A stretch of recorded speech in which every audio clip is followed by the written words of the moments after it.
Hi friends, ഇന്ന് നമുക്കൊരു മസാല ദോശ ഉണ്ടാക്കി നോക്കാം. ആവശ്യമായ ഇൻഗ്രീഡിയൻസ് എന്ന് പറയുന്നത് 1-2 വലിയ ഉള്ളി, 2 ഉരുളക്കിഴങ്ങ്, 2-3 പച്ചമുളക്, കുറച്ച് ഇഞ്ചി, പിന്നെ പൊട്ടുക്കടല. അതിന് ബംഗാൾ ഡാൽ എന്നൊക്കെ പറയും, അല്ലെങ്കിൽ ബംഗാൾ ഗ്രാം എന്നൊക്കെ പറയും. നമ്മൾ പൊരികടല, പൊട്ടുക്കടല, അങ്ങനെ പലതും.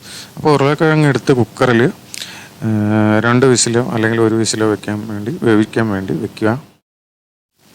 ഉരുളക്കിഴങ്ങ് വേകുന്ന സമയത്ത് ഉള്ളിയും പച്ചമുളകും ഇഞ്ചിയും എല്ലാം കൂടെ നമുക്ക് അരിഞ്ഞെടുക്കാം. ഉരുളക്കിഴങ്ങ് വെന്തിട്ടുണ്ട്. കിഴങ്ങിൻ്റെ വിസിൽ പോട്ടെ, അതുവരെ നമുക്ക് വെയിറ്റ് ചെയ്യാം. ഒപ്പം തന്നെ നമുക്ക് വേണ്ട ഐറ്റം താളിച്ചെടുക്കാം. അപ്പം ഒരു ചട്ടിയിൽ എണ്ണ ഒഴിച്ച ശേഷം പൊട്ടുകടല ചേർക്കുക. കുറച്ച് കറിവേപ്പിലയും കൂടെ ചേർത്ത് അരിഞ്ഞു വെച്ച ഇഞ്ചിയും അതിലേക്ക് മിക്സ് ചെയ്ത് ഒന്ന് ഇളക്കുക. അപ്പം ബാക്കി അരിഞ്ഞു വെച്ചിരിക്കുന്ന പച്ചമുളകും കൂടെ ഇട്ട് ജസ്റ്റ് ഒന്ന് ഇളക്കിയ ശേഷം നമുക്ക് ഉള്ളി ചേർക്കാം.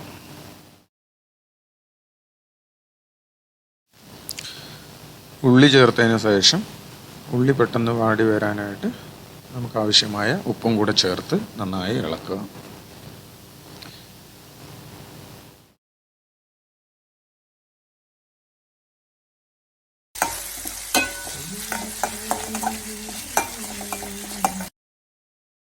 ഉള്ളി ഒന്ന് ചെറുതായി വാടി വരുമ്പം അതിലേക്ക് നമ്മൾ ഒരു 1/4 സ്പൂൺ മഞ്ഞൾപ്പൊടി ചേർക്കുക.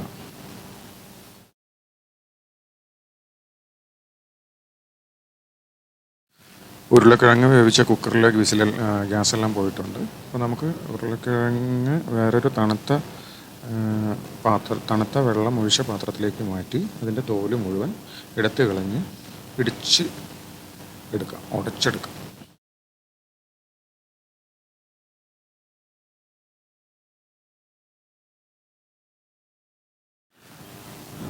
അപ്പം ഉരുളക്കിഴങ്ങ് ഇടിച്ചതിന് ശേഷം നമുക്കിത് മിക്സ് ചെയ്യാം. അതിലേക്ക് മിക്സ് ചെയ്ത് നന്നായിട്ടൊന്ന് ഇളക്കാം.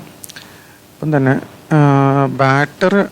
ദോശ ഉണ്ടാക്കാനായിട്ടുള്ള ബാറ്റർ തയ്യാറാക്കാനുള്ള വീഡിയോ ഞാൻ ഡിസ്ക്രിപ്ഷനിൽ കൊടുത്തേക്കാം.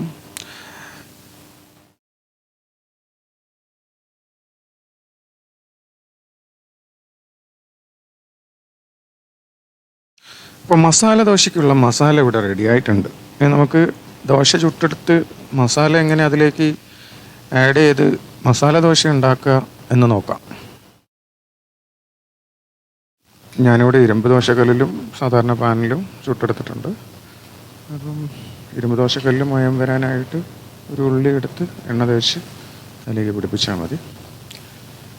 അപ്പം ദോശ ചുട്ടതിന് ശേഷം അതിൻ്റെ സെൻറ്ററിലേക്ക് നമ്മൾ ഉണ്ടാക്കി വെച്ചിരിക്കുന്ന മസാല അടുക്കി വെച്ച് ദോശ മടക്കി 2 സൈഡും വേവിച്ചെടുക്കുക. മസാല ദോശ റെഡിയായി. അപ്പോൾ എല്ലാവരും ട്രൈ ചെയ്ത് നോക്കൂ.